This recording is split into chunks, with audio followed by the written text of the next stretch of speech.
what should we do here? Should we talk about how Candace Owens seems to be... Yeah, let's do that.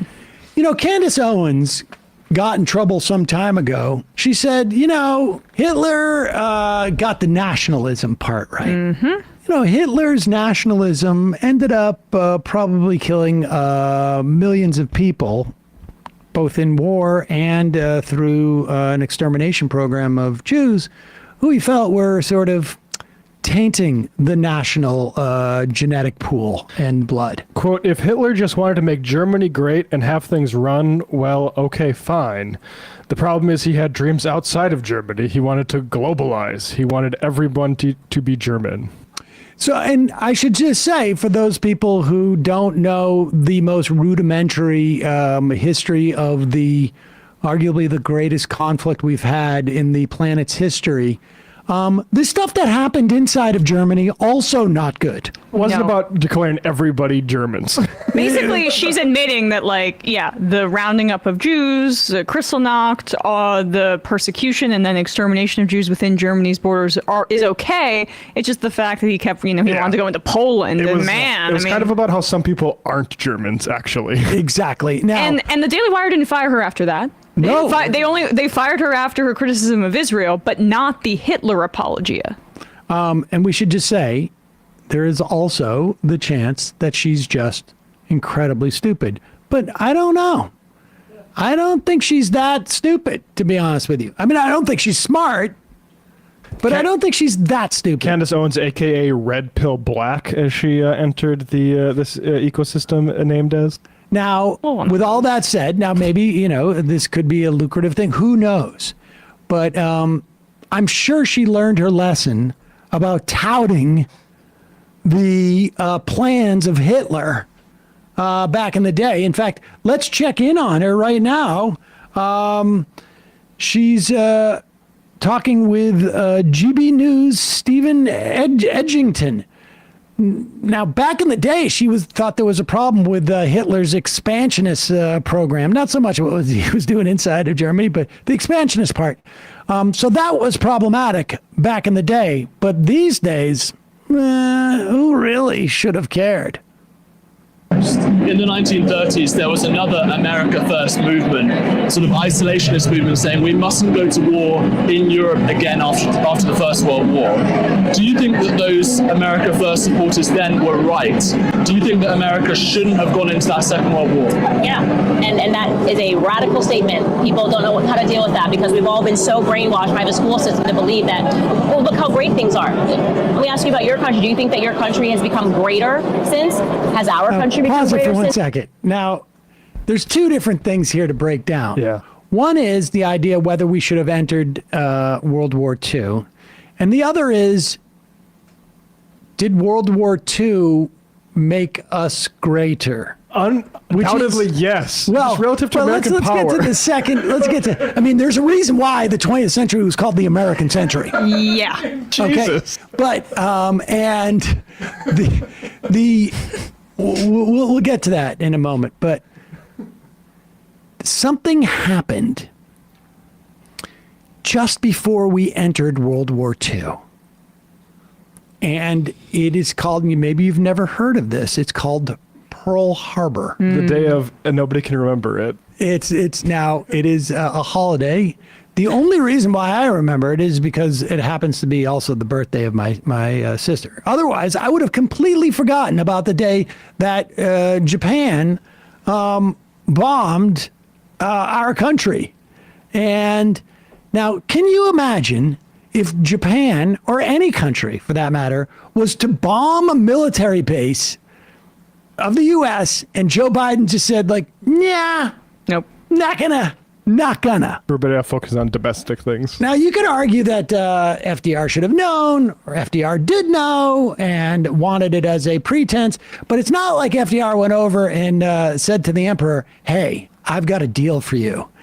Come and bomb us, and we'll jump into the war, and we'll just wait to get into the Pacific for a couple of years. That's not what happened. So her understanding of history and the idea that she would have been, as an America firster there, saying, don't enter into the war. Even after Pearl Harbor. Even after Pearl Harbor. Now, there were a significant number of American firsters who said, don't go into the war. Let Hitler be Hitler, essentially. Yeah. And there was another term for them, and that was Nazi sympathizers. Yep. Fascist sympathizers or fascists. But, okay, so that's the first part. The second part is the way you assess whether we should have gone into that war is whether we're better. I mean, let's see, no Jim Crow, massive, just world power, just domination of world power. commerce. And also, let's say domestically, let's be clear, we had the greatest expansion of the middle class in the history of this country in the wake of World War II. Was it directly a function of World War II? I mean, at least in part, we built the industrial base. We ended up building an industrial base all around the globe. And women began to enter to the workforce for the first time in that way because they had to help with the war effort, which resulted in massive economic expansion that paid dividends. It also, very arguably, laid the groundwork for civil rights to expand in this country as Black Americans were in the military and began to, get a little bit of a taste of there was, more assimilation. They had paid their dues. Yeah. By any measure, World War II helped the United States. Yeah. Now, did it help other countries? Well, yes, it did. Were there problems that came out of it? Yes. I mean, of course, I think we got the British Empire ended up chopping up a lot of different countries, creating a lot of conflicts. But she doesn't seem to care about what happens with other countries. So yes, undoubtedly it did. From a purely self-interested standpoint, that really worked for us. Now, World War II may not have helped Great Britain in terms of their empire, but I also think that they probably would have entered the war because of all the massive bombing. Yeah. Bombing of London. Yes. That was kind of a big which she deal. apparently has no idea about. No. That's it. The other thing is Britain has a myth of how well they came together under the shelling of V2 bombs and sort of blitzkrieg and stuff like that, or the air Luftwaffe. Should probably influence how we say what's going to happen to Gaza under extended bombing, that it actually draws people together and doesn't just cause a society to collapse. But anyway.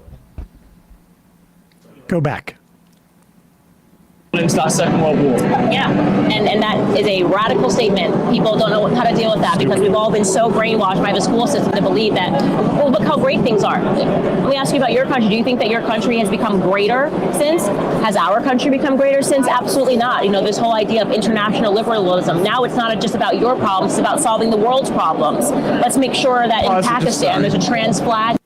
Britain, if America hadn't entered the World War, would be worse off than even the post-war, winding down of their colonial. It was existential from them from a just geographic perspective. I will also add that Britain had a notion of, they weren't exactly what you would call isolationist. Or telling us they were a massive empire prior to this. And talk about involving themselves in the rest of the world. Hello. I mean, there's a reason why English is is the most spoken language around the globe. It's because there was a British Empire. Because of colonialism. It's interesting how It's interesting how her expansionist idea, her criticism of expansionism, is basically relegated to her saying, well, Hitler only did the wrong thing by deciding to expand beyond his borders, and the United States only did the wrong thing by going into and defeating Hitler and helping the Allies do that, but not colonialism, which is basically as expansionist as it could possibly get in terms of making your ambitions greater than your national identity or whatever. That just shows exactly where her priorities are in her criticism of this. It's basically why didn't you let let Hitler do his own thing within Germany. She's asking a British person if he thinks America should have been isolationist during World War II. I mean, I got to. I know I started this off by saying she wasn't that stupid, but you know what? I think she might be. I just think that like if you spent 15 Or that minutes, anti-Semitic. 15 minutes, She knows attention. 15 minutes, just working out your argument just a little bit better. It's not radical. Your idea is not radical. First off, that's not really an appropriate use of the word in terms of assessing whether the United States should have entered into World War II. But it's not that people can't handle it because it's so radical. It's that people can't wrap their heads around this level of stupidity and the platform that you have. Those two things are supposedly incongruous. And in fact, no, here it is. You can be that dumb and have this type of platform. Our country become greater since? Absolutely not. You know, this whole idea of international liberalism. Now it's not just about your problems, it's about solving the world's problems. Let's make sure that in Pakistan there's a trans flag waving. No, I actually, if Pakistan does not want to wave a trans flag, I don't even want to wave a trans flag, but why is this my business? And they're constantly trying to pollute you to make you think that it is your business. No, I actually am comfortable if that's going to be the newest smear that I have to wear, that we're isolationists. Good. I want to be concerned with just America's problems. As soon as those get resolved, I'm happy to pick up our head and say, oh, well, you know what? There are friends over there in the UK. Let's see how they're doing and if we can help them. But America first. But Japan did attack Pearl Harbor, so presumably you would have reacted to that. Yeah, I mean, yes. Look, I think, of course, if you're ever talking about a threat in terms of your nation being attacked, you should always have an equal response. Hold on, go back. I spoke over. Wait. What did he reference? Did he reference Pearl Harbor? Yes. Oh, okay. Yeah. I didn't go this far into the clip. She forgot that Pearl Harbor happened when talking about World War II. She thought it was like Hitler wanted to put a trans flag in Great Britain. Come on, guys. Oh, Let's let our freak flag fly, and then hopefully the Americans won't care. Then the Japanese had to go and ruin it. First. But Japan did attack Pearl Harbor, so presumably you would have reacted to that. Yeah, I mean, yes. Look, I think, of course, if you're ever talking about a threat in terms of nation No, pause it. Of course. I wasn't talking that part of World War II. I was talking, I mean, it's not like he said as an example, it was specifically World War II. I mean, the level of stupidity, it's just shocking. Yeah. Go ahead. Attack Pearl Harbor, so presumably you would have reacted to that. Yeah, I mean, yes. Look, I think, of course, if you're ever talking about a threat in terms of your nation being attacked, you should always have an equal response. But at the moment, so that war was just. But a response was just, right? Does the response necessarily dictate a world war? These are questions that should be relegated, I think, to an academic discussion. These would be interesting academic discussions. I'd love to get a bunch of people to play out those scenarios. What if we had just responded to Japan? responded. You know, I haven't had the time to sit down and think about it, and I definitely don't wait. We just need to pause for a sec because she is just we've decided she's stupid. She also has a problem with anti-Semitism, but and also relegated does not mean what she thinks it means. So how would one respond to Japan bombing Pearl Harbor but not enter into the World War, into World War II? Because you get to choose. There was a thing called alliances, and Japan and Germany were aligned. Hitler declared war immediately after Japan hit Pearl Harbor. Yes. He made the decision for us. Right. It wasn't going, well, we don't have to, just because he wants to have a war doesn't mean that we have to have a war. Yeah, turn the other cheek, FDR. That's right. Turn the other cheek. And you know what? We don't need no stinking ships bringing us any type of food or resources. I mean, Let's worry about our own problems. Worry about our own problems. Stop sending ships. We're only going to drive U.S. ships 6 miles out from the coast. Yeah. And they're just going to keep going around and around. And that's the only way that we're going to be working. And what does she mean by worry about our own problems? Because at the time, there was a president who is one of the greatest in American history, FDR, who was quite worried about America's own domestic problems coming out of the Depression and beginning to create massive programs like Social Security, which we laud on this show, and that's taking care of your own. That's helping out your fellow man, helping out other Americans.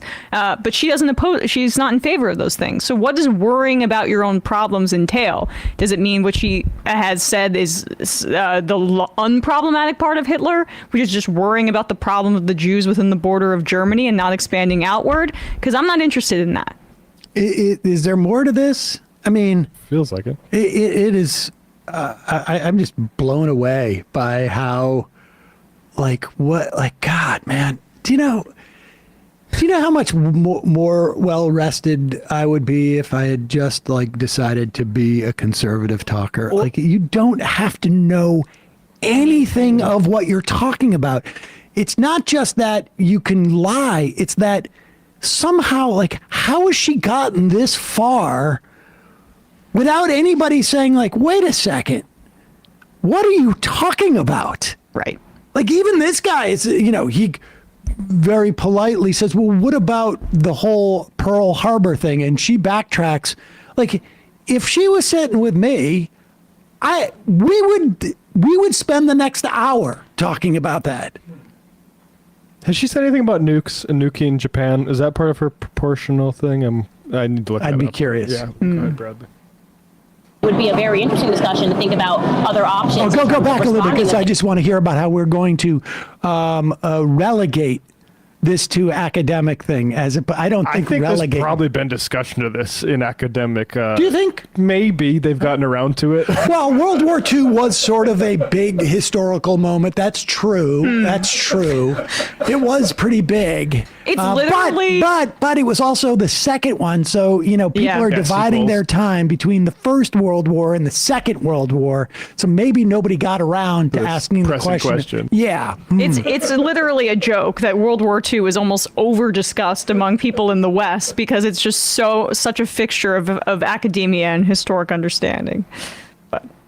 was just. But a response was just, right? Does the response necessarily dictate a world war? These are questions that should be relegated, I think, to an academic discussion. These would be interesting academic discussions. I'd love to get a bunch of people and to play out those scenarios. What if we had just responded to How would you have responded? Right. I haven't had the time to sit down and think about it, and I definitely don't want to do that on the fly and get that wrong. But it would be. I've just heard about this whole World War II thing, and I haven't had a chance to catch up on it. So I've decided for sure that we should not have gotten involved. I have come to the conclusion that we should not have gotten involved in World War II, but I haven't really given it much thought. Right. Both those things within 2 minutes of each other. Go ahead. Be a very interesting discussion to think about other options in terms of responding to things. Tucker Carlson a couple of weeks ago said that he wouldn't have dropped a nuke, and the world went, "What are you talking about?" And I said, no, he's absolutely correct. The war was essentially over. Japan was already negotiating their surrender. They had been literally on the defense for 2 years. There was no reason that we needed to drop that bomb on a Catholic church, no less, in Nagasaki in order to end the war. That's Catholic garbage. church. So System. I immediately looked that up after I said that, and it is funny that you come to that conclusion only after Tucker Carlson gave you permission to. Right. And making it in the context of persecuting Christians. Right, it hit a Catholic church. Are you kidding me? Yeah, I mean, she's right that we should not have and did not need to drop a nuclear weapon twice on a largely civilian population. It was objectively a terror bombing. It was absolutely one of the worst crimes that this country, I think, has ever committed in that way. But then she has to make it about persecution against Christians, which is what, this is the limits of the isolationist mentality on the right. I don't like when I see people on the left saying, we can find common cause with these libertarians or whatever on Gaza. No, they basically can only view it through their own self-interest. So It's okay if and she says this, it's inherent in what she's saying here. It's okay that Hitler was killing millions and millions of Jews and other people in the Holocaust. We were supposed to be staying in our own lane. We shouldn't have been dropping bombs on Hiroshima and Nagasaki, not because it was wrong, but because we should have been staying in our own lane. And the only thing that makes her interested in it is that if a Christian, which she identifies with, a Christian church or somebody who's Christian, and that's what Tucker Carlson has been saying about Israel, Israel. Did you know there's Christians there? Did you know there's Palestinian Christians? It's persecution against Christians. That's the only reason that we should care, but not because we have shared humanity or because we should be building a world where genocide is not okay or bombing people until hundreds of thousands of people is not okay. It's only when it affects the group that we want to see more empowered, which is a Christian nationalist fundamentalist ideology. I don't know if we share humanity. I haven't had a chance to look into it. Go ahead. That is making it so that you don't think critically and that you don't question government initiatives when they say rah, rah, rah, let's go to war. Let's have the courage to talk about what the military-industrial complex is and whether or not it's serving us. Because let me tell you something. If we're sending trillions of dollars and trillions of dollars overseas and they're taking money from us every second of the day to fight wars, and you're telling me that we don't even have a secure border, that's fraud. Here we go. I don't care which way they try to spin it. I don't care how many sad stories they try to tell us. That is absolute fraud being enacted upon the American people. To many Americans saying that I don't think we need any more of. Incidentally, we don't send trillions of dollars abroad. But be that as it may, I think TPUSA bargained on how hard it is to square the reactionary British monarchist view with the American sort of libertarian view. yeah, it's tricky. But the beauty is that this guy is just sitting there pretending like she didn't just have to backtrack on World War II. This is not some obscure moment in history, folks. No. Be good if the academics If you get around to study develop it. an opinion that we should not have entered World War II, but need to be reminded that Pearl Harbor happened, that the World War was not started by us. Just if there's anybody out there, look, I understand if you're 17, Look, or history was not your bag and you haven't developed the theories about this. The war was going on for about 2 full years prior to our entry. It wasn't really now we could have chosen to just, I guess, allied with Japan and Germany. That would have meant probably adopting some more fascy elements of society. Then maybe that would have been interesting. I'll tell you who wouldn't have done well would have been Great Britain. They would not have done well that guy under our would have been fascist regime. speaking Yeah, German. this guy exactly, exactly. if she was really about that life, she would have accused FDR of letting it happen. Yeah, but she doesn't even know that. It's unbelievable. It's amazing. Hey, folks, don't forget to hit the subscribe button and check out our daily show. We do it every day at 12 p.m. Eastern for about 2.5 hours. We even take phone calls. You should check that out.